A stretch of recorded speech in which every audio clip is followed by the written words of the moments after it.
चलिए स्टार्ट करते हैं आज की क्लास को। और आज हमें पढ़ना है मिस्टेक चैप्टर। मिस्टेक का कॉन्सेप्ट पढ़ना है जिसमें 3 सेक्शन जुड़े हुए हैं दोस्तों। पहला सेक्शन 20, 21 एंड 22। तो मिस्टेक के 3 सेक्शन हमें आज की क्लास के अंदर पढ़ना है। आइए एक बार मिस्टेक के बारे में जानने की कोशिश करते हैं। आपको इधर मेरे साथ एक चार्ट बनाना होगा, बना लीजिएगा साथ साथ। और जब आप नोट्स को प्रिंट कराएंगे तो वहां पर आपको बनाना कंपलसरी है। अभी के लिए बना सकते हो या बाद में वीडियो देखकर भी बना सकते हैं।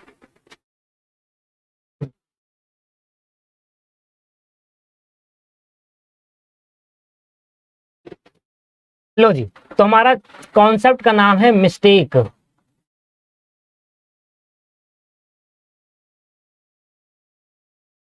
इसमें एक मीनिंग लिखेंगे।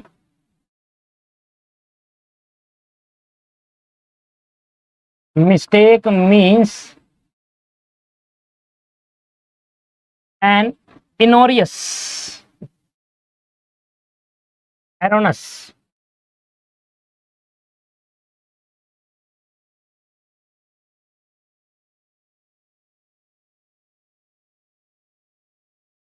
erroneous belief about something.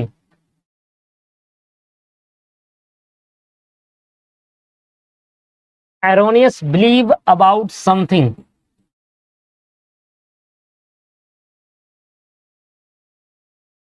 It has not been defined.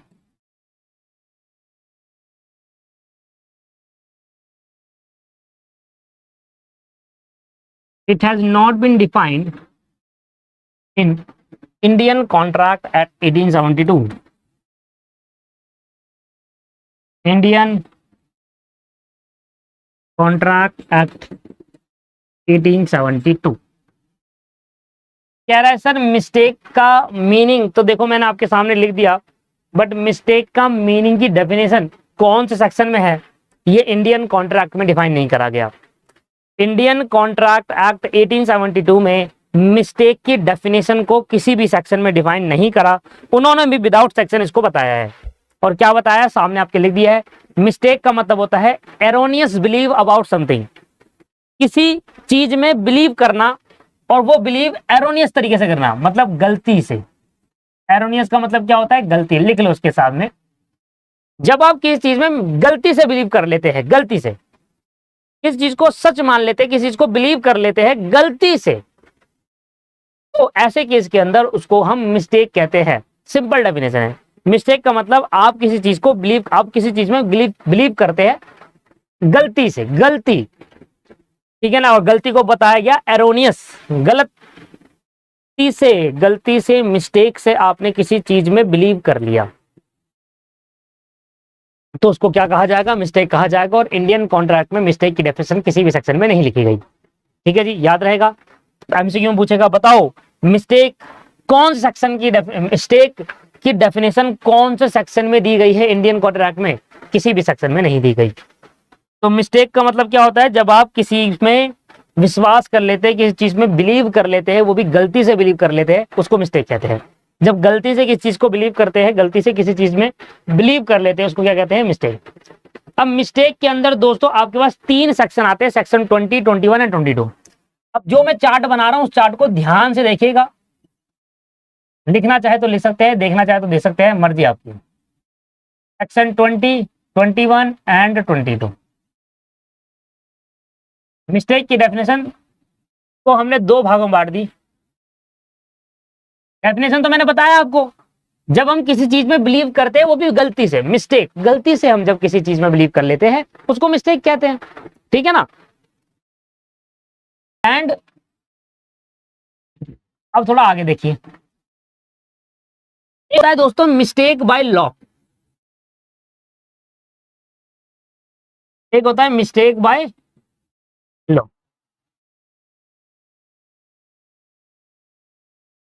एक होता है मिस्टेक बाय लॉ, एक होता है मिस्टेक बाय फैक्ट।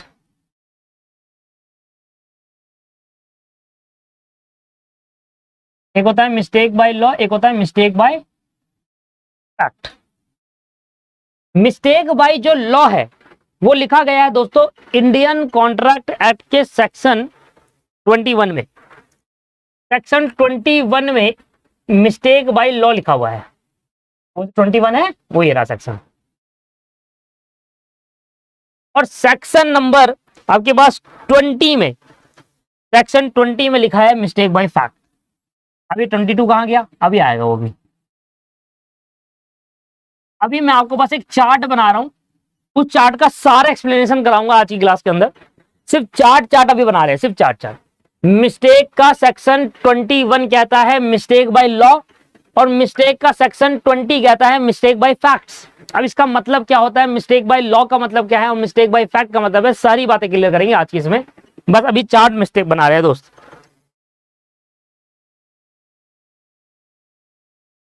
अब यहां से मिस्टेक बाय लॉ में फर्दर दो कैटेगरी में बांट दिया गया दोस्तों। मिस्टेक बाय लॉ को फर्दर दो कैटेगरी में बांट दिया गया है। पहला का नाम दिया मिस्टेक बाय फॉरेन लॉ। अब लॉ दो तरीके के होते हैं, एक हमारा इंडियन लॉ, एक हमारा फॉरेन लॉ, और कोई लॉ नहीं होता। मिस्टेक बाय फॉरेन लॉ,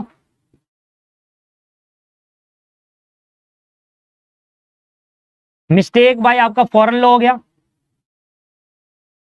और हो गया मिस्टेक बाय इंडियन लॉ।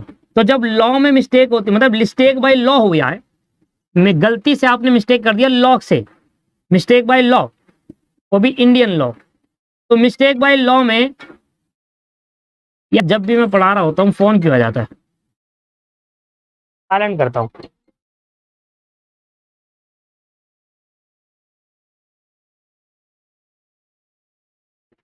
चलिए, तो मैं कह रहा था सर हमारे पास क्या है, मिस्टेक की डेफिनेशन में सेक्शन 21 कहता है mistake by law, and section 20 कहता है mistake by fact. Mistake by law के अंदर दो बातें आती है, या तो वो फॉरेन लॉ की मिस्टेक हो गई है, या इंडियन लॉ की वजह से मिस्टेक हो गई। इंडियन लॉ में मिस्टेक हुई है, इंडियन लॉ में मिस्टेक नहीं कह रहा, इंडियन लॉ की वजह से हुई है, फॉरेन लॉ की, ठीक है जी। और दूसरा, अब जो मिस्टेक बाय फैक्ट है उसको दो पार्ट में बांटा गया, यूनिलेटरल मिस्टेक और बायलेटरल मिस्टेक। इसको फर्दर दो कैटेगरी में बांटा गया, यूनिलेटरल मिस्टेक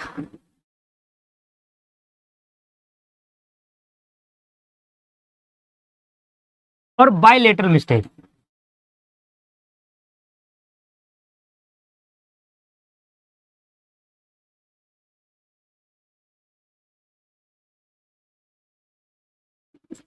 यूनिलेटरल मिस्टेक और बायलेटरल मिस्टेक। अब जो यूनिलेटरल मिस्टेक है ना दोस्तों, वो सेक्शन नंबर 22 में है। अब आया समझ में, तीनों सेक्शन कहां पर है, ये है सेक्शन नंबर 22 में यूनिलेटरल मिस्टेक। तो सेक्शन नंबर 20 वो रहा, 21 ये रहा, 22 ये रहा, राइट।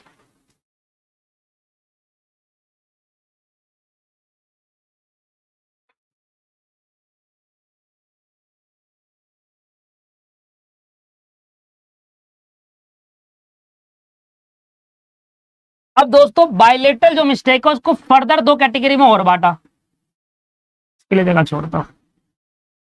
बायलेटरल जो मिस्टेक है उसको फर्दर कैटेगरी में और बांटा गया। देखिए आप एक बात का ध्यान रखिएगा, इन सभी के नीचे कुछ कुछ जगह आपको छोड़नी है, ठीक है ना, कुछ लिखवाना है मुझे, या तो आप अभी लिखो मत, तो नहीं रफ हो रहा, या तो आप अभी लिखो मत, इसके नीचे मुझे कुछ लिखवाना है, इसके नीचे मुझे कुछ लिखवाना है, इसके नीचे भी कुछ लिखवाना है। तो थोड़ा नीचे आकर, थोड़ा सा नीचे आके जगह छोड़ना है, और यहां पर दो एरो बनाना, थोड़ा सा नीचे आके दो एरो बनाइएगा। और ये एरो मैं अगले पेज में ले आ रहा हूं क्योंकि मेरे पे जगह है नहीं, ऐसे तो है, अगर मैं इसको ऐसे कर दूं तो जगह ही जगह आ जाएगी।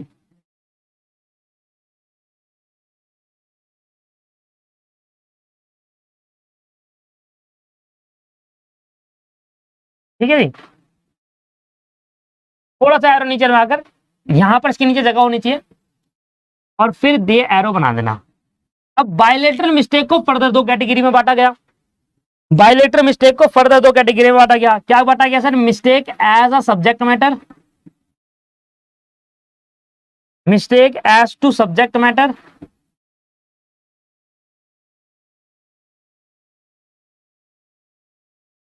Mistake as to subject matter, और mistake as to possibility of performance,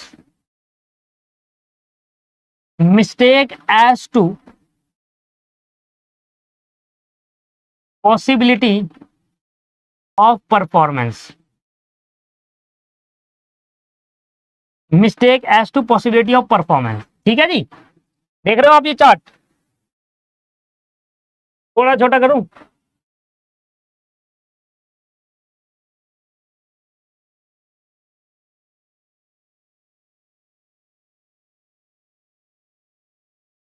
ज्यादा छोटा हो गया।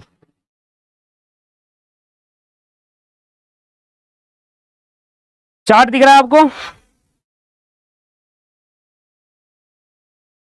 Mistake 20, 21, 22 section, mistake by law section 21, mistake by fact section 20। इसको फर्दर दो कैटेगरी में बांटा, unilateral mistake, bilateral mistake, unilateral mistake लिखा है सेक्शन 22 में। इसको फर्दर दो कैटेगरी में बांटा गया है, फर्दर दो कैटेगरी में बांटा गया है, mistake by foreign law, mistake by Indian law. Right, अब थोड़ा नीचे आ जाओ। जो बायलेटरल मिस्टेक है उसको फर्दर दो कैटेगरी में बांटा। बायलेटरल मिस्टेक को बोला mistake as to subject matter, mistake as to possibility of performance. इसके नीचे जगह छोड़नी है, इसके नीचे दोस्तों जगह छोड़नी है, ठीक है ना। एंड देन थोड़ी सी जगह यहां भी छोड़नी है आपको, हल्की सी जगह आपको यहां भी छोड़नी है, और इसके बाद फिर एक ब्रैकेट और बनाइए, वहां जगह छोड़नी है, छोटा मोटा नहीं है। पहला, सब्जेक्ट मैटर के अंदर क्या क्या आ सकता है? एग्जिस्टेंस, ठीक है जी, और प्राइस,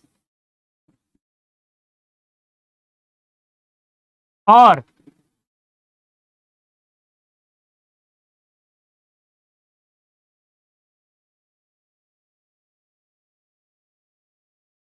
क्वांटिटी, और में रुक जाओ रुक जाओ, कहाँ जल्दीबाजी हो रही है, और भी है, आइडेंटिटी,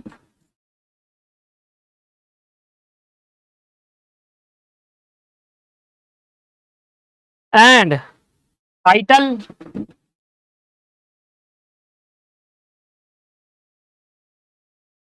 और आखिरी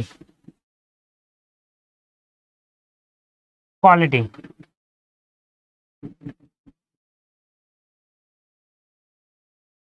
ये है दोस्तों प्रॉपर चार्ट, बना लिया।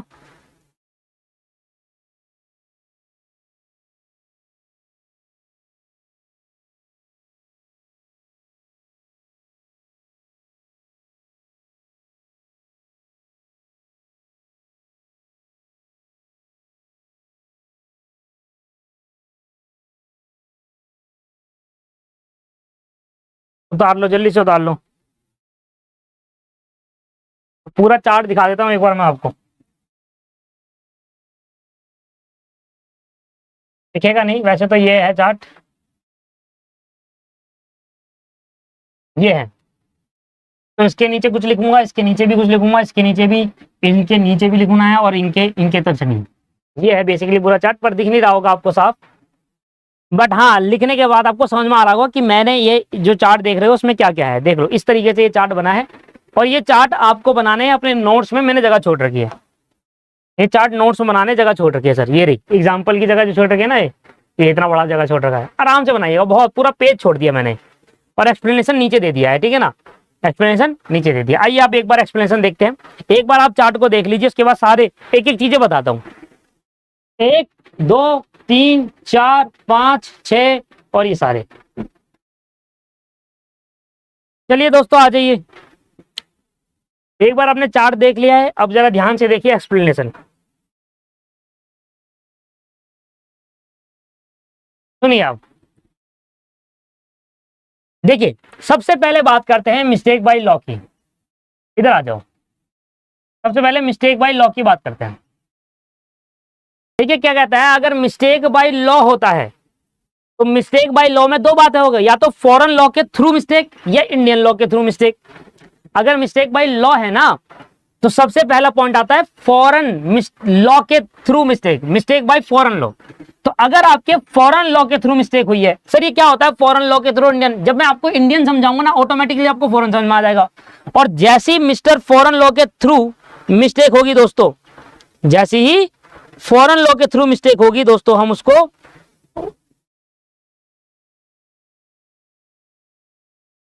हम क्या मान लेंगे, सच मिस्टेक इज ट्रीटेड एज, कुछ दूसरा पेन लेना पड़ेगा मुझे अब,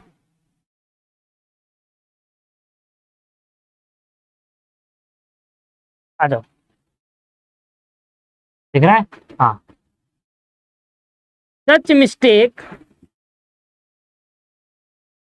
is such mistake is treated as such mistake is treated as treated as mistake such mistake is treated as mistake by fact। ऐसी मिस्टेक को मिस्टेक बाय फैक्ट मान लिया जाएगा, और जो ट्रीटमेंट यहां होगा ना मिस्टेक बाय फैक्ट के अंदर, वही ट्रीटमेंट यहां होगा। इधर देखो, ठीक है, इधर देखो क्या बोला मैंने कहा अगर मिस्टेक बाय फॉरेन लॉ है। Sir mistake by foreign law होता क्या है? अभी मैं आपको इंडियन लॉ समझा रहा हूं, इंडियन लॉ जब समझा दूंगा ऑटोमेटिकली आप समझ जाएंगे मिस्टेक बाय फॉरेन लॉ क्या है। तो अगर आप मिस्टेक बाय फॉरेन लॉ होता है तो ऐसी मिस्टेक को मिस्टेक बाय फैक्ट मान लिया जाएगा, इसको मिस्टेक बाय फैक्ट ट्रीट करा जाएगा, और जो ट्रीटमेंट इधर होगा ना मिस्टेक बाय फैक्ट का, वही ट्रीटमेंट इसका मान लिया जाएगा। बताइए सर, समझ में आ गई बात? सबसे पहले आप ये देखो कि मिस्टेक बाय फॉरेन लॉ है। अगर मिस्टेक बाय फॉरेन लॉ है तो मिस्टेक बाय फैक्ट उसको ट्रीट कर लिया जाएगा। मतलब ये कहता है जब भी मिस्टेक बाय फॉरेन लॉ होगा उसको मिस्टेक बाय फैक्ट माना जाएगा, और जैसे ही आपने मिस्टेक बाय फैक्ट माना तो सेक्शन 20 पे आकर जो ट्रीटमेंट मिस्टेक बाय फैक्ट की होगी वही ट्रीटमेंट इसकी मान ली जाएगी।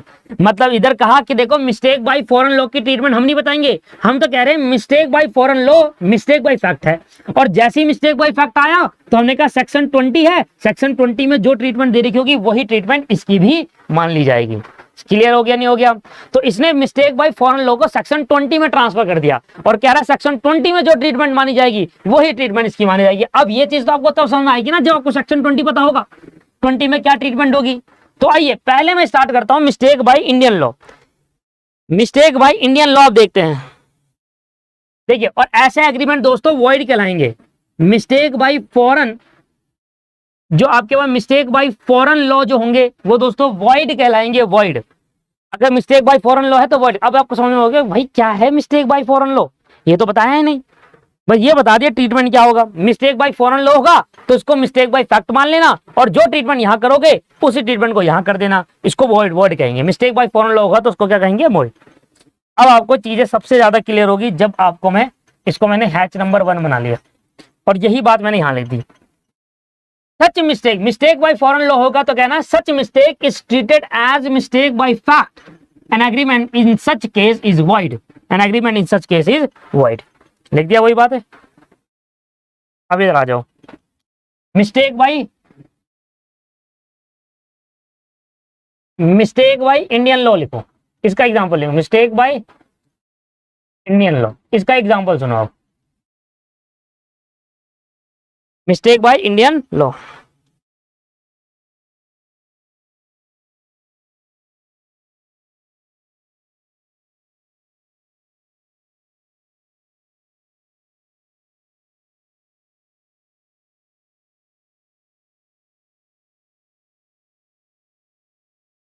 चलिए आइए एग्जांपल समझाता हूं, बड़ा ही अच्छा एग्जांपल होगा, और ये एग्जांपल पेपर में ना लिख कर आए कृपया करके, ये बस फनी एग्जांपल रहेगा, एंड पेपर में कृपया करके ना लिखे।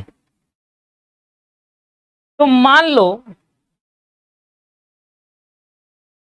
माही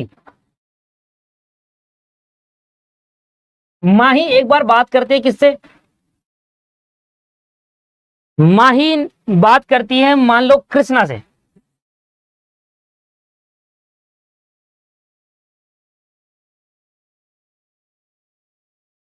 और माही बात करती है, बताओ किससे? माही बात करती है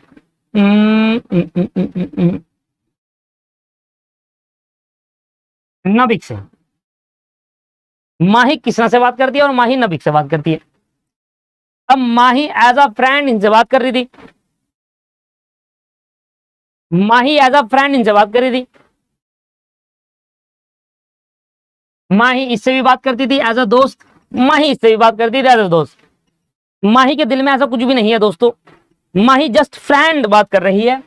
पर क्या करें, लड़कों की आदत, लड़के मानते ही नहीं, लड़के नहीं मान रहे, लड़कों कहते हैं, इनके बीच में लड़ाई हो रही है। अब कृष्णा ने नबिक को मैसेज करा, भाई तू माही से बात करता है?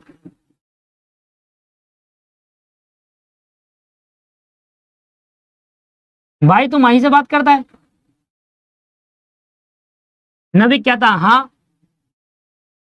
मैं करता हूँ। अब इनकी चैटिंग में आपको बढ़ा रहा हूँ, क्या चैटिंग थी इनकी चैटिंग में बता रहा हूँ। अभी क्या था, कल से उससे बात मत करियो।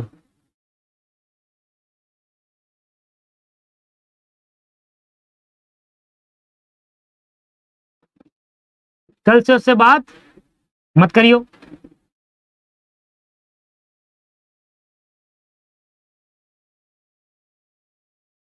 ये कह रहा है मैं तो करूंगा, तू कौन है बोलने वाला?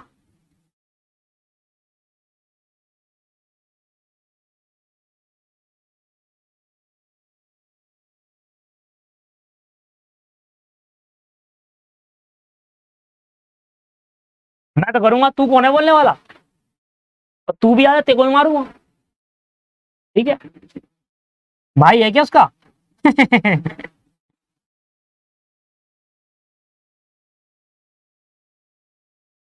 किसी ने कहा भाई है क्या तो उसका? जो मना कर रहा है उससे बात नहीं करूंगा है? ये लड़कों की बातें चल रही है, देखो ऐसी करते हैं लड़के बात बेसिकली। एक दिन मैं स्कूल में जा रहा था, स्कूल में था मैं अपने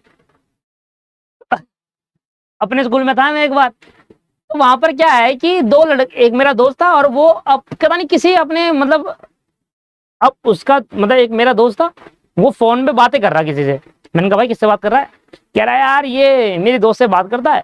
अब मैं मना कर रहा हूँ उसको बात करने से, अब भिड़ने की कोशिश कर रहा है मेरे से। मैंने कहा दिखा क्या मैसेज कर रहा है, और वही मैसेज देखो मैं आज बता रहा हूँ। भाई तू माही से बात करता है? उसने कहा हाँ मैं करता हूँ। कह रहा कल से मत करियो, कल से उससे बात मत करियो। कहता मैं तो करूंगा, तू कौन है बोलने वाला? भाई है तू उसका? तीसरे नंबर पे कहता है भाभी है तेरी वो। कह रहा भाभी है तेरी वो।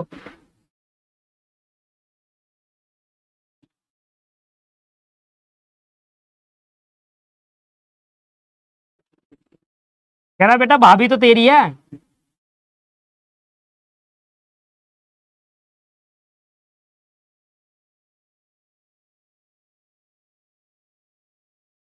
नहीं नहीं ऐसे नहीं कहता, कहता भाभी अभी कुछ नहीं, भाभी तो तेरी बनेगी वो।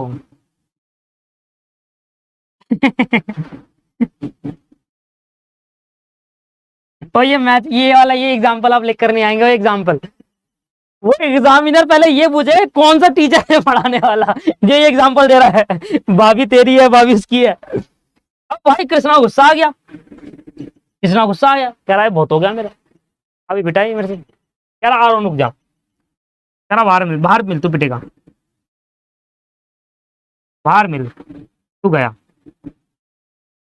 ये कह रहा मिल ले। ये अलग ही एटीट्यूड में अपने, और ये अलग ही भाई गुंडा बन रहा है, कह रहा बाहर मिल तू पिटेगा।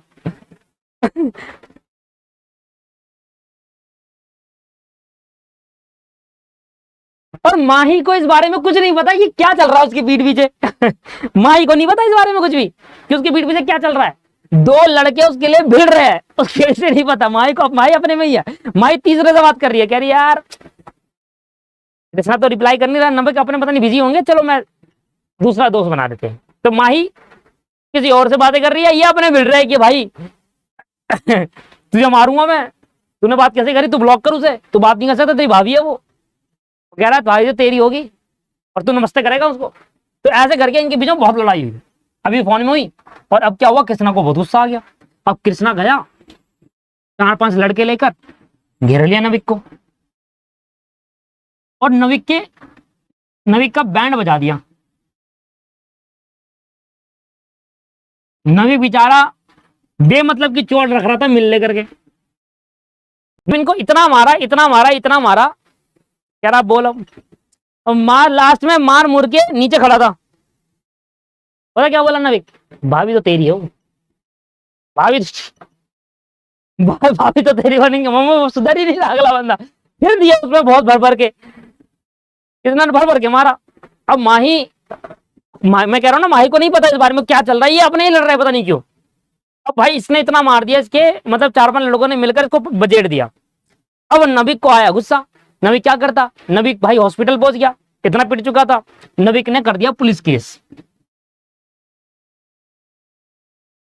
नविश ने कर दिया पुलिस केस। भाई क्या होता है, इतना मार दिया, पता कृष्णा और कृष्णा के लड़कों ने, दोस्तों ने, दोनों को मिलकर, भाई मिलकर 4-5 लड़कों ने मिलकर नविक के पेल दिया। अब नविक के घर वाले देखते हैं कि नविक तो भाई बहुत पिट चुका है। अब नविक के घर वालों ने क्या कर दिया, पुलिस केस कर दिया कृष्णा के ऊपर। कृष्णा ने, पुलिस वाले कृष्णा को उठा के लिया है कि हाँ भाई मारा था क्या, हाँ मारा था क्या, बोल तो तुम्हें ही मारूं। नविक, नविक अलग ही गुंडा है, वो अलग ही गुंडा, अपने वहां गुंडा है ये नविक, कृष्णा। नविक के पुलिस वाले ने केस करा, पुलिस वाले आए, कृष्णा के घर से उठा के ले गए। कृष्णा कह रहा है वही हाँ वहां था क्या, हाँ और क्या, भाभी छेड़ रहा था अपनी। ये सारे कान के नीचे 4-5 इकट्ठे।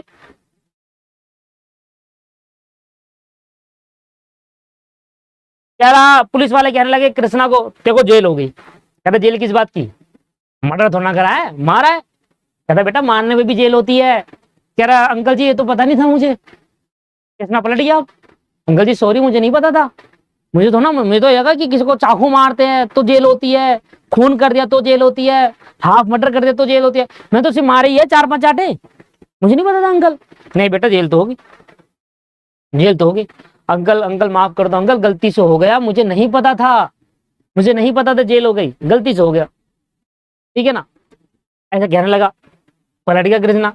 कहता मैं नहीं जानता था कानून के बारे में, कानून के बारे में मैं नहीं जानता, मेरे को नहीं पता था इस कानून के बारे में, इंडिया का क्या कानून है मुझे नहीं पता था, मुझे क्या पता किसी को मारने में भी जेल हो जाती है। नहीं बेटा जेल तो होगी, हमें नहीं पता तुम कानून जानते नहीं जानते, जेल तो होगी। बताओ यार, सिंपल सी बात है, आपको बताओ क्या उसको जेल होगी नहीं होगी, होगी भाई, मार मुर के पता नहीं बेचारे को हॉस्पिटल पहुंचा दिया। ऐसे तो कोई ये कहते कि घुसाया पेट के अंदर चाकू। कह रहा अंकल मुझे ये नहीं पता था कि चाकू पेट में घुसाने से खून जेल हो जाती है, नहीं पता था अंकल मुझे। जब पुलिस वाले छोड़ देंगे उसे, अंकल मुझे लगा सर पे मारने को होता, मैंने तो पेट में डाला है। अंकल नहीं पता था मुझे लॉ के बारे में नहीं पता अंकल, आप जानते हो अभी तो मैं छोटा ही हूँ, मैं कानून क्या जानूंगा अंकल, मुझे क्या पता लॉ के बारे में, है ना। मुझे लगा ऊपर से घुसाड़ दे चाकू तो जेल होती है, मैंने घुसाड़ दिया पेट में, अंकल मुझे कानून क्या नहीं होगी, इसको जेल होगी सर। तो ऐसे केस के अंदर ये नहीं कह सकते कि आप भाई आप कानून नहीं जानते तो आपने जुर्म कर लिया तो भाई आप फ्री हो जाओगे। आप कोई जुर्म कर रहे हो, आपको नहीं पता था कानून में इसकी सजा होती है, आप कह रहे हो अरे हमें तो पता ही नहीं था, हमें थोड़ा जेल होगी, जिनको बताता हूं उनको जेल होती है। समझ में आ रहा है, इसको बोलते हैं ignorance of law is not a excuse. क्या कहते हैं इसे, ignorance of law is not a excuse. Krishna क्या कहने लगा कि मुझे नहीं पता था, मुझे नहीं पता था मारने पर जेल होगी। तो भाई तुझे नहीं पता था तो इसका मतलब ये नहीं है कि देखो जेल नहीं होगी तो किसी को ही मार देगा। इसके लिए कानून ने साफ साफ लिख रखा है भैया, कानून ने साफ साफ लिख रखा है कि अगर कोई ये कहता है जुर्म करने के बाद कि मुझे तो इस कानून के बारे में नहीं पता था जी, मैं तो भी बच्चा हूं, 18 साल ही तो हुए मुझे, मैं कैसे जानूंगा, मैं लॉ थोड़ा ना पढ़ता हूं, मैं तो 12वीं क्लास पास करी है अभी मैंने, मैं थोड़ा लॉ पढ़ता हूं। कोई ये कह दे खून करके कह दे कि भैया मेरे को नहीं पता था ऐसे खून करने पे जेल होता है, ऐसे नहीं होता ना। Ignorance of law is not a excuse. आप ये कहोगे ना कि मैं लॉ नहीं जानता तो ये एक्सक्यूज नहीं सुनेंगे जी हम, जेल होगी। Ignorance of law is not excuse, ignorance of law is not a excuse. Law को इग्नोरेंस करने का मतलब ये नहीं है कि आपको लॉ नहीं पता है तो उसका मतलब आपको जेल नहीं होगी, not a excuse. Ignorance of law is not a excuse. तो पहली बात समझ में आ गई आपको, लॉ नहीं जानते इसका मतलब ये नहीं है कि आपको जेल नहीं होगी। आप ये नहीं कह सकते कि भैया मैं तो लॉ नहीं जानता था ना, मुझे नहीं पता था पेट में 4-5 चाकू मार देने से जेल हो जाएगी।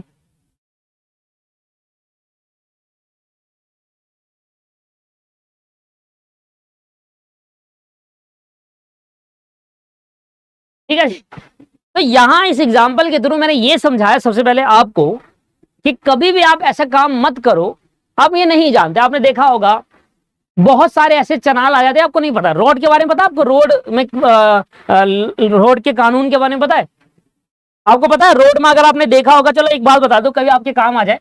मान लीजिए रोड है, ये बीच में डिवाइडर है, तो ये रोड, आपने देखा होगा किसी किसी रोड में बीच में डिवाइडर होते हैं और इस डिवाइडर में पेड़ पौधे होते हैं और रोड में ऐसे करके साइन आते हैं बीच में ना, वो देखा होगा सफेद पट्टी नहीं आती ऐसे करके, यहां पर भी होता है ऐसे, यहां पर भी होता है। अब बहुतों को नहीं पता होता है, मुझे भी बहुत टाइम तक नहीं पता था इस बारे में। अब देखो ये ऐसी ऐसी रोड देखी होगी आपने जहां पर बीच में क्या होते हैं, डिवाइडर होता है, उसमें पेड़ पौधे होते हैं, साइड में ऐसे ऐसे करके पट्टी जो होती है वो एक लाइन छोड़ छोड़ कर होती है, डैश डैश डैश करके पट्टी होती है ना, व्हाइट पट्टी देखी होगी आपने, डैश डैश करके होती है। एक रोड ऐसे भी होती है दोस्तों, एक रोड ऐसे भी होती है, आपने वो भी देखा होगा। आप कभी अच्छे इलाके में जाएंगे तो रोड होगी सिंगल, बीच में एक व्हाइट पट्टी होगी, व्हाइट पट्टी जो आपको बता रही होगी दो रास्ता, एक जाने का एक आने का, और ये व्हाइट पट्टी में डैश डैश नहीं होता, सीधी व्हाइट पट्टी होती है जिसके अंदर आपको पता चलता है हाँ एक जाने का होगा एक आने का होगा, डिवाइडर नहीं होता बीच में। रोड बड़ी होती है, बीच में डिवाइडर नहीं होता, एक सफेद पट्टी लगी होती है सीधी सीधी, और उसमें एक आने का और एक जाने का होता है। देखा आपने ऐसी रोड? दोनों टाइप की रोड आपने देखी होगी जहां पर एक बीच में डिवाइडर होता है, इधर भी एक आने का इधर एक जाने का होता है। यहां पर मान लो एक आने का है, मान लो ये जाने का है, ठीक है ना, यहां पर भी ये मान लो ये आने का हो गया, ये जाने का हो गया, बट बीच में डिवाइडर नहीं होता, सिर्फ एक बुरी रोड होती है, खाली रोड होती है, बीच में एक पट्टी लगा दी होती है सफेद कलर की। देखा? अब इन दोनों का मतलब पता आपको? नहीं पता। देखिए इसका मतलब होता है कि अगर कहीं पर डैश डैश वाली पट्टी है ना, व्हाइट कलर की डैश डैश करके वाली पट्टी है ना ऐसे वाली, इसका मतलब है ओवरटेकिंग कर सकते हो, ओवरटेकिंग कर सकते, दूसरे व्हीकल को आप ओवरटेकिंग कर सकते हो।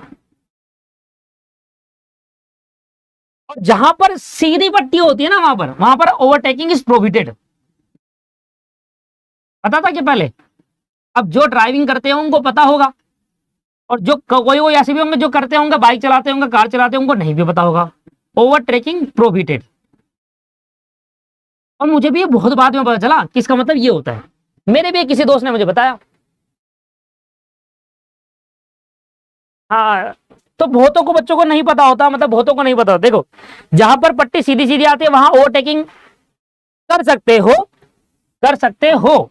और जहां पर सीधी पट्टी, ऐसे नहीं है कि यहां से आ रहा है, यहां से आया, यहां पर एक गाड़ी चल रही है, यहां पर भी एक गाड़ी चल रही है, एक बंदा यहां से पीछे जा रहा है, उसने कहा यूं हूं कर दिया, अब इस पट्टी के पार चले गया, चालान कट जाएगा उसका। तो ओवरटेकिंग प्रोहिबिटेड नहीं है जी, आप अब इस वाली लाइन पे ओवरटेक नहीं कर सकते, इसमें आपको साइड के साथ चलना होगा, सीट में से सीधा चलना होगा, अगर कितना टाइम लग जाए आपको। अब मान लो किसी जने ने इसको ओवरटेक कर लिया, मान लो मिस्टर ए थे, उसने इसको ओवरटेक कर लिया, लॉ ने उसका क्या कर दिया, चलान काट दिया, लॉ ने इसका चलान काट दिया, कानून ने, मोटर व्हीकल एक्ट ने चलान काट दिया सर उसका। अब ऐसे केस के अंदर लॉ ने जो चलान काटा, ऐसे केस के अंदर ये नहीं कह सकता कि भैया मुझे तो नहीं पता थी, भैया मुझे नहीं पता थी ये बात कि सीधी पट्टी में ओवरटेकिंग अलाउड नहीं है, मुझे नहीं पता, आज पता चला है मुझे, बदल गया ना, तो चलान कटेगा। Ignorance of law is not an excuse. Law को आप इग्नोर कर दोगे, आपको नहीं पता कानून, आप ये नहीं कह सकते कि भैया मुझे कानून नहीं पता था इसलिए चलान मत काटो, ऐसे नहीं कह सकते, चलान कटेगा जी। Ignorance of law is not an excuse. समझ में आ गया? समझ में आ गया? क्या एक लाइन का बड़ा समझ में आया? तो अगर आप इंडिया में रहते हैं तो इंडिया के कानून आपको पता होने चाहिए, अगर आप इंडिया में रहते हैं तो इंडिया के कानून आपको पता होने चाहिए। आप कहीं पर कोई ऐसा काम कर देते हैं जिससे आपको चालान भरना पड़ता है, पेनल्टी भरना पड़ती है, तो आप ये नहीं कह सकते कि यार भैया मैं तो इंडिया का लॉ जानता ही नहीं, तो नहीं जानता भाई तेरी हेडेक है। लॉ में साफ साफ लिखा हुआ है कि अगर आप ये कहते हो कि मैं लॉ नहीं जानता इसलिए मेरा चालान या पेनल्टी मत दो, नहीं होगा, देनी पड़ेगी, आपको देनी पड़ेगी पेनल्टीज या भी चालान जो भी होगा, राइट। अब फॉर एग्जाम्पल इसको तो आप ये लिखोगे नहीं कि कृष्णा ने मारा इसको, ये हो गया, ये तो एग्जाम्पल लिखोगे नहीं, ये तो बस एक नॉर्मल एग्जाम्पल था। मैं एक एग्जाम्पल देता हूं, मान लीजिए आपने बैंक से लोन, ये आप पेपर में लिख सकते हैं, आपने बैंक से लोन लिया 1 लाख रुपए का और बैंक को प्रॉमिस करा कि 2 साल बाद आपको चुकाने हैं, ठीक है, ठीक है। बैंक से आपने लोन लिया, बैंक को बोला कि 2 साल बाद चुकाना है, आपने एग्रीमेंट बना लिया बैंक से कि बैंक से लोन लिया गया है और 2 साल बाद बैंक को चुकाने हैं पैसे, बैंक से लोन लिया है और 2 साल बाद बैंक को पैसे चुकाने हैं, एग्रीमेंट बन गया, प्रॉपर लोन एग्रीमेंट बन चुका है। अब 2 साल आने के बाद आप कहते हो ले लियो यार, कल ले लियो, और कल करते करते आपने 3 साल बिता दिए, तो बैंक आपसे इंटरेस्ट ज्यादा लेगा, बैंक आपसे पेनल्टी चार्ज करेगा। आप ये नहीं कह सकते अरे भैया क्या है, 1 ही साल तो हुआ है। बैंक वाला कहेगा नहीं जी नहीं, 1 साल हुआ है, 1 दिन भी ज्यादा होगा तो पेनल्टी चार्ज लगता है, इंटरेस्ट लगते हैं, चार्जेस लगते हैं। क्या ऐसे थोड़ा ना होता है यार, लाला की दुकान से लेते थे हम 5 दिन बोल के 20 दिन में देते थे सामान, वो लाला था जी। ये बैंक है, एग्रीमेंट है, एग्रीमेंट माना नहीं जाएगा, वॉइड मान लेंगे उस एग्रीमेंट को। ये एग्रीमेंट माना नहीं जाएगा अगर आप ये जानते नहीं है कि अच्छा लॉ 2 साल में बोला है तो 2 साल में देना पड़ेगा। अच्छा मुझे नहीं पता थी, चलो कोई बात नहीं, नेक्स्ट टाइम देख लेंगे। नेक्स्ट टाइम नहीं होता जी, यहाँ पर यहाँ नहीं होता नेक्स्ट टाइम। यहां तो ये है कि आपने 2 साल के बाद पे कर रहे हो, पेनल्टी देनी पड़ेगी, एक्स्ट्रा इंटरेस्ट देना पड़ेगा। समझ में आ गया?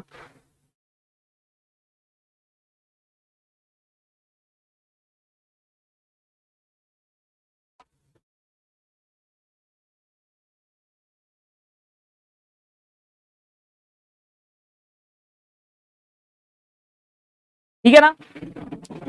उसने कहा 3 साल बीत गए, पैसे तो ले नहीं रहा। 3 साल बाद वो मेरे से आते हैं, रिकवरी करने आते, रिकवरी एजेंट है, मैं उनको घुमाते रहता हूं। रिकवरी एजेंट वाले आए मेरे पास 3 साल बाद, मैंने लोन का पैसा नहीं दिया, 1 साल बिता दिया मैंने, 2 साल बिता दिया, 3 साल बिता दिया। 3 साल के सामने आके बैंक के सामने खड़ा हो गया, 3 साल बीतने के बाद, लोन का पेमेंट करने के बाद 3 साल और जोड़ लो। रिकवरी एजेंट में से रिकवर नहीं करवाया, मैं सामने बैंक में बस करके दिखा मुझे रिपोर्ट, मैं जानता हूँ, लो करके दिखाओ, हाथ लगा के दिखा दो मुझे। अब टाइम बेरर डेब्ट हो गया जी ये, इग्नोरेंस ऑफ लॉ। आपने लॉ इग्नोर कर दिया, आपको पता ही नहीं चला कि 3 साल के अंदर रिकवरी करनी होगी। अगर आपने नहीं करी तो फिर वो लॉ, वो जो लोन है वो माफ कर दिया जाता है। रिकवर कर ले आप, छू के दिखा तू मुझे, टाइम बेरर डेब्ट है। तो ऐसे केस के अंदर ignorance of law is not a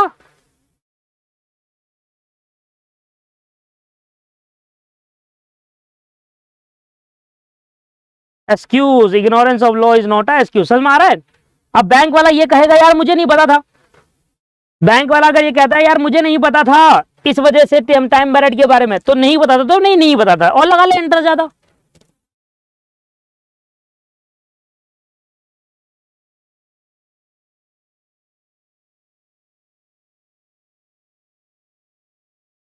ठीक है जी, समझ में आ गया? तो आइए जरा पढ़िए इसके बारे में, ये एग्जांपल जो है अपने हिसाब से लिख लीजिएगा। इधर देखो, मैं पढ़ा रहा था मिस्टेक बाय इंडियन लॉ। मैं इंडिया में रहता हूं और टाइम बेरर डेट का कंसेप्ट इंडिया में है ना? मान लीजिए आप किसी फॉरेन में जा रहे हो, मान लो आप किसी फॉरेन में गए, आपने देखा होगा दुबई के अंदर जो होता है ना, मोटर व्हीकल एक्ट जो उनका दुबई का है ना, बहुत स्ट्रिक्ट है। पैसे कटते तुरंत, जहां चालान काटा तुरंत आपके अकाउंट से पैसे। उनके हर गाड़ी में बैंक अकाउंट अटैच रहता है, मेरे हिसाब से जहां तक मैंने पढ़ा है। क्या होता है जब आप गाड़ी खरीदेंगे ना तो ऑटोमेटिकली आपका बैंक भी अटैच कर दिया जाएगा और उस बैंक में पैसे पड़े होने चाहिए।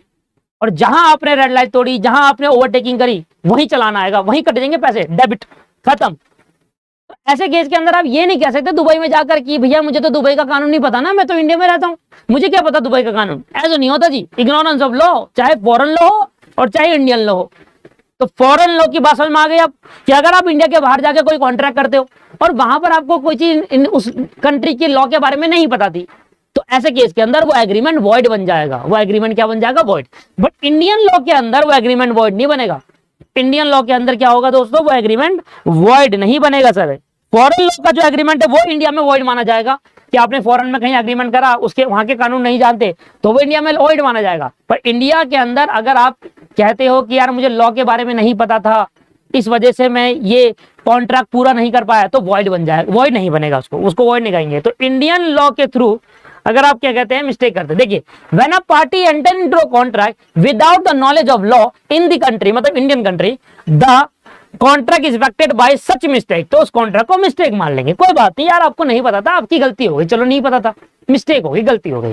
बट इसका मतलब ये नहीं है कि आप पेनल्टी नहीं देंगे, पेनल्टी देंगे, वॉइड नहीं कहेंगे, हम केस कर सकते हैं जी तुम्हारे ऊपर, है ना? इसलिए इंडियन लॉ के अंदर वॉइड नहीं माना गया।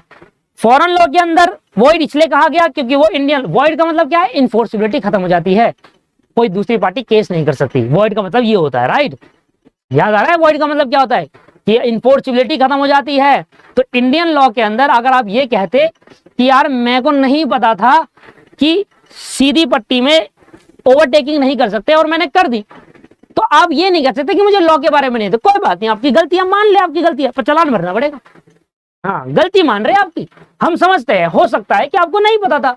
मेरे साथ एक बार ऐसे हुआ, मैंने डिवाइडर पे बाइक चला दी, जल्दी हो रही थी मुझे, पकड़ लिया उसने। अब मैंने कहा भाई अंकल जी मुझे नहीं पता था यार, आज से बहुत साल पहले की बात है सर, मुझे नहीं पता था ये डिवाइडर बाइक चलाने पे ना चालान कट जाता है, मुझे नहीं पता, सारे चला रहे हैं आप उनका भी तो काटो। बेटा तेरे को पकड़ लिया हमने। मैंने कहा सर देख लो अब नहीं पता था मुझे। कह रहा कोई बात नहीं हम समझ रहे हैं, तूने तेरे को नहीं पता बेटा, नहीं समझ रहे हम तो, गलती हो गई, समझ रहे, गलती सबसे हो जाती है, तुमसे भी होगी, कोई बात नहीं 100 रुपए दे दो। तो मुझे वही कंसेप्ट याद आ गया आज, गलती हो जाती है, हम मान रहे हैं आपको नहीं पता था, गलती हो गई जी, कोई बात नहीं 100 रुपए दे दो, 500 दे दो, उस टाइम 100 रुपए चलाना होता था उस टाइम का, तो 500 रुपए दे दो, अब 500 है। हेलमेट नहीं पहना, आप गाड़ी चला रहे हैं, पीछे लड़की बैठा रही है, उसको हेलमेट नहीं बनाया, पुलिस वालों ने पकड़ लिया कि चालान कटेगा जी, पीछे लेडीज ने हेलमेट नहीं पहना। अरे अंकल जी हमें क्या नहीं पता था, मैंने तो पहना ना हेलमेट, मुझे पता था, मुझे लगता है कि पहले वाले को होता है, पीछे वाले को हेलमेट पहनने की नीड नहीं है, मुझे नहीं पता। कोई बात नहीं बेटा, गलती हो गई, गलती सबसे होती है, mistake, it is mistake, but you have to pay the penalty, आपको पेनल्टी पे करनी होगी, अगर पेनल्टी नहीं करी तो कोर्ट में केस हो जाएगा आपके खिलाफ। समझ में आ रहा है, क्लियर है? तो इग्नोरेंस ऑफ लॉ का मतलब ये नहीं है कि आप इतनी गलती, हम मान रहे हैं कि आपसे गलती हो गई, आपको नहीं पता था कानून के बारे में, आपने बैंक को 2 साल के अंदर पेमेंट नहीं करी, नहीं पता थी, कोई बात नहीं, इसका मतलब ये नहीं हो कि आप केस, आप पे नहीं करोगे तो केस नहीं हो, केस हो जाएगा अगर आपने पेनल्टी पे नहीं करी तो, लोन अमाउंट, ठीक है ना? गलती मान रहे हैं हम, ये नहीं मान रहे कि आपने डिफॉल्ट करा, फ्रॉड नहीं बोल रहे आपको फ्रॉड नहीं करे कि आपने फ्रॉड कर दिया, आपने लोन अमाउंट पे नहीं करा इसलिए आपने फ्रॉड करा, फ्रॉड नहीं कहेंगे, मानते हैं कि आपसे गलती हो गई, आप नहीं पे करो, केस तब भी होगा, वॉइड नहीं बोलेंगे सर, इनफोर्सिबिलिटी खत्म नहीं होगी, इनफोर्सिबिलिटी तब भी रहेगी, but it is not a void, याद रहेगी बात। तो फॉरेन मिस्टेक के केस के अंदर याद क्या रहना है हमें ये रखना है कि अगर आपका फॉरेन लॉ के थ्रू कहीं बाहर आप काम करने गए तो इंडिया में वो वॉइड माना जाएगा जी, इंडिया में कोई इनफोर्सिबिलिटी नहीं है, वो फॉरेन की बात फॉरेन में डिसाइड करो, बट इंडियन के अंदर, इंडिया लॉ के अंदर अगर आप कोई कॉन्ट्रैक्ट करते हो और आप ये कहते हो कि मुझे इस लॉ के बारे में नहीं पता था, इस वजह से मैं कॉन्ट्रैक्ट को पूरा नहीं कर पाया, तो जी कोई बात नहीं, आपको नहीं पता था, हम इसको मिस्टेक मान रहे, फ्रॉड नहीं मान रहे, but penalty you have to pay, performance आपको करना होगा, या भी जो भी वो कहे, केस हो सकता है, वॉइड नहीं माना जाएगा, इट इज नॉट वॉइड, लिख रहा हूं साफ साफ कि वॉइड नहीं माना जाएगा। दोनों बात समझ में आ गई, बताओ क्लियर है सर?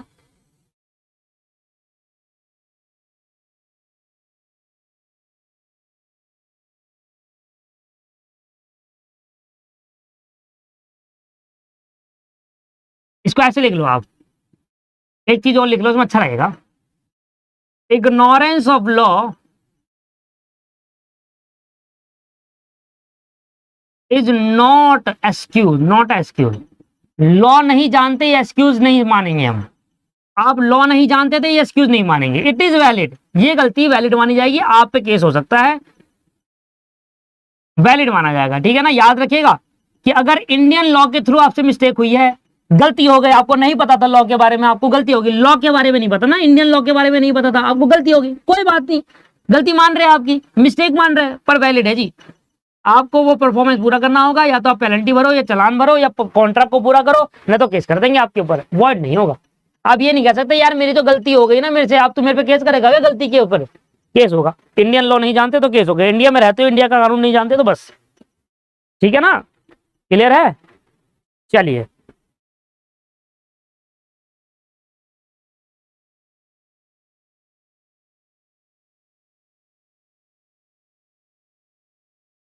क्लियर हो गया, दोनों बातें समझ में आ गई। अब समझ में आ गया mistake by Indian foreign law, अगर फॉरेन लॉ द्वारा आप फॉरेन का कानून नहीं जानते कोई बात नहीं, हो सकता है यार इंडिया में रहने वाले लोग बाहर का देश का कानून क्या आपको पता है क्या?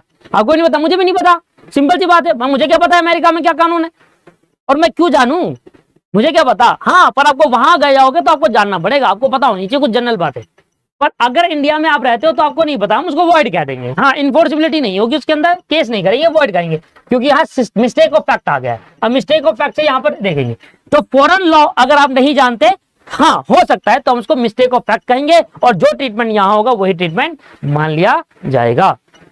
आइए, क्या आपने यूनिलेटरल कॉन्ट्रैक्ट और बायलेटरल कॉन्ट्रैक्ट पढ़ा था? हाँ सर, हमने यूनिलेटरल कॉन्ट्रैक्ट और बायलेटरल कॉन्ट्रैक्ट पढ़ा था,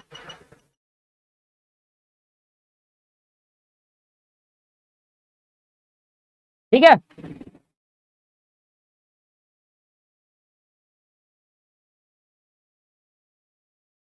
आ जाओ, अब इसकी बात कर लेते हैं यूनिलेटरल की। सेक्शन 22। अब सेक्शन 22 में सबसे पहले आता है यूनिलेटरल मिस्टेक। ये हो गए मिस्टेक ऑफ फैक्ट बोलते हैं। देखिए मान लो आप मान लो मिस्टर ए एक ज्वेलरी शॉप में गए ज्वेलरी लेने, ज्वेलरी शॉप में गए ज्वेलरी लेने। इन्होंने एक ऑर्डर करा, इनके बीच में एग्रीमेंट हुआ, ये इन्होंने परचेज करी एक गोल्ड चैन जो कि 50,000 रुपए की थी। अब इस ज्वेलरी शॉप में दो चीजें होती है, एक ये गोल्ड का सामान भी बेचते हैं, गोल्ड चैन आपको देखा है, और एक आर्टिफिशियल चैन भी देते हैं। आर्टिफिशियल का मतलब ये हो गया कि गोल्ड जैसी दिखती है पर एक्चुअली में गोल्ड होती नहीं है, वो आर्टिफिशियल होती है ऐसी। तो उसमें क्या कर दिया जाता है, कलर कर दिया जाता है। अब मिस्टर ए ने गोल्ड चैन खरीदी अपनी वाइफ के लिए, ठीक है ना, 50,000 रुपए दिए।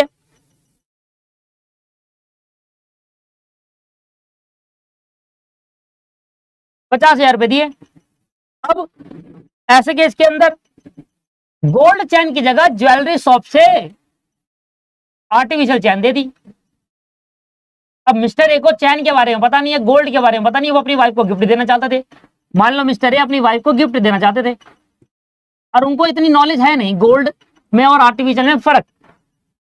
आर्टिफिशियल चैन घर लेकर आए, उनको नहीं पता था, घर लेकर आए, उसने अपनी वाइफ को दिखाई कि मैं तेरे लिए ये गिफ्ट लाया हूं, ये वो। उसकी वाइफ ने कहा कि अरे ये तो नकली है। अब वो भी चौंक गया, यार 500 रुपए की चैन की जगह 50,000 रुपए पे कर के आया हूं। भागता हुआ गया कि भैया ये क्या कर दिया आपने, ये नकली मुझे क्यों दिया।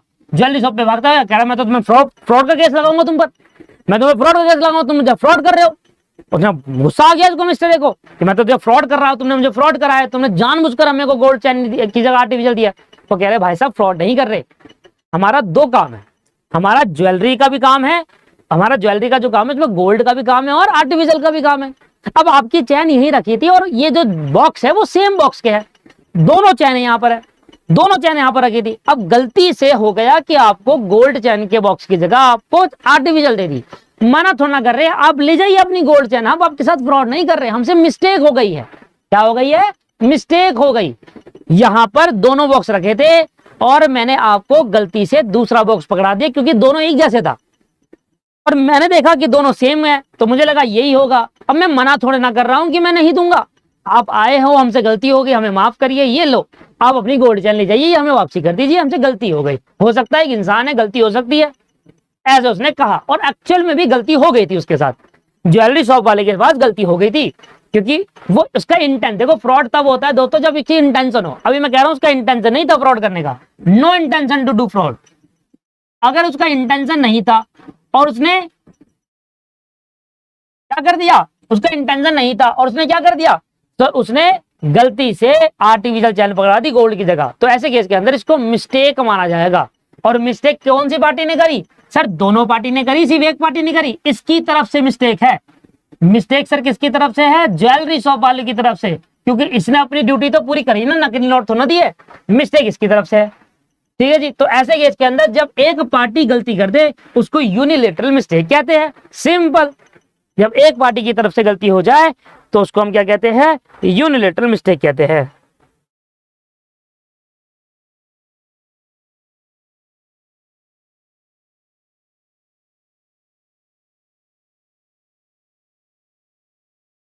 राइट।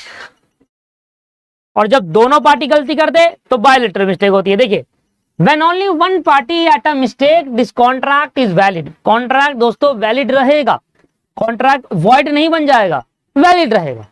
वो पार्टी जिसके साथ और जिस पार्टी के पास आर्टिफिशियल चैन है वो पार्टी उस पर केस कर सकती है अगर वो मना कर दे देने से कि भाई नहीं हमने तो आपको गोल्ड दी थी, आपने वो मना कर रहा हो कि नहीं यार मैं तो गोल्ड दी थी, तुम झूठ बोल रहे हो, ये वो फ्रॉड करने की कोशिश कर रहा हो, तो वो केस कर सकता है भाई।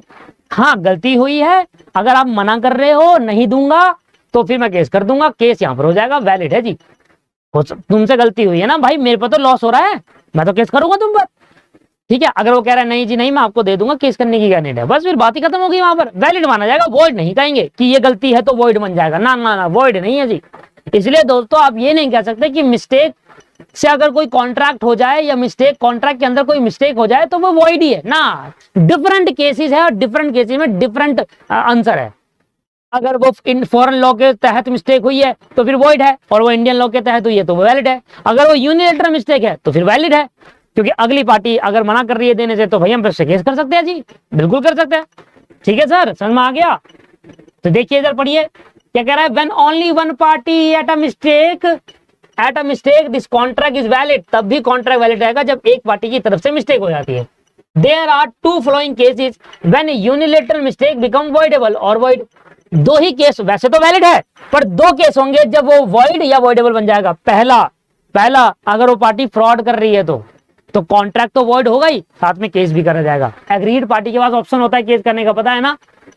एग्रीड पार्टी के पास क्या होता है, वॉइडेबल बन जाएगा। अगर वो जानबूझकर कर रहा था, वैसे बोल रहा है कि मेरे से गलती हो गई, पर वो जानबूझकर उसकी इंटेंशन थी फ्रॉड करना, उसकी इंटेंशन था मिसरिप्रेजेंटेशन करना, तो ऐसे केस के अंदर जो पीड़ित पार्टी होगी वो केस करने के बाद उस पर ऑप्शन रहेगा वो वॉइडेबल बन सकता है। क्या बन सकता है? वॉइडेबल।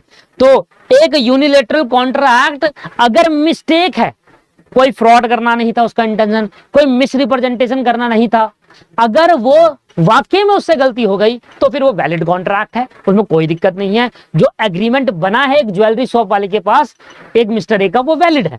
बट अगर उसने फ्रॉड करने की कोशिश करी थी, मिसरिप्रेजेंट करने की कोशिश करी थी, तो ऐसे केस के अंदर जो एग्रीमेंट है वो तो वॉइडेबल कह ही देंगे, साथ में दोस्तों एक पार्टी के पास ऑप्शन आ जाएगा केस करने का, एक पार्टी के पास केस करने का ऑप्शन आ जाएगा। बताइए सर, कॉन्सेप्ट क्लियर है आपको? तो एक यूनिलेटरल मिस्टेक तो वैलिड होता है दोस्तों। एक यूनिलेटरल मिस्टेक अगर होगी तो क्या होगा सर? वैलिड माना जाएगा। यूनिलेटरल मिस्टेक अगर होगी तो क्या माना जाएगा सर? वैलिड माना जाएगा। बट अगर वो मिस्टेक यूनिलेटरल मिस्टेक वॉइडेबल तब बनेगा जब फ्रॉड या मिसरिप्रेजेंटेशन की वजह से अगर वो गलती मान हो रही है तो हम उसको क्या कहेंगे? वॉइडेबल या फिर वॉइडेबल कहेंगे, क्योंकि वॉइडेबल के केस के अंदर एक पार्टी के पास ऑप्शन रहेगा दूसरी पार्टी पर केस करने का।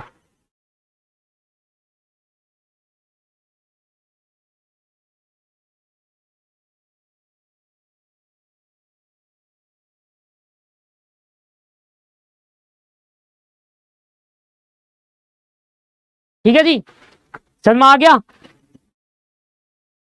चलिए, तो अभी यहां पर खत्म नहीं हुआ, यूनिलेटरल मिस्टेक अभी चालू हुआ, पर मतलब समझाया। बायलेटर का एग्जांपल क्या होगा? मान लो गलती से 50,000 के नकली नोट पकड़ा दिए उसने, या 50,000 की जगह पर 5,000 कम दे दिया, 45 पकड़ा दिया, उसकी भी गलती हो गई। और दूसरी पार्टी ने आर्टिफिशियल दे दिया, उसकी भी गलती हो गई। तो दोनों पार्टी से मिस्टेक हो गई, गलती हो गई, इंटेंशन नहीं था फ्रॉड करना, गलती हो गई। तो ऐसे केस के अंदर उसको क्या कहा जाएगा? बायलेटरल मिस्टेक कहा जाएगा, जहां दोनों पार्टी की मिस्टेक हो गई। अभी ये खत्म नहीं हुआ, बस अभी ऊपर ऊपर से पढ़ाया है बायलेटरल और यूनिलेटरल। यूनिलेटरल समझ में आ गया?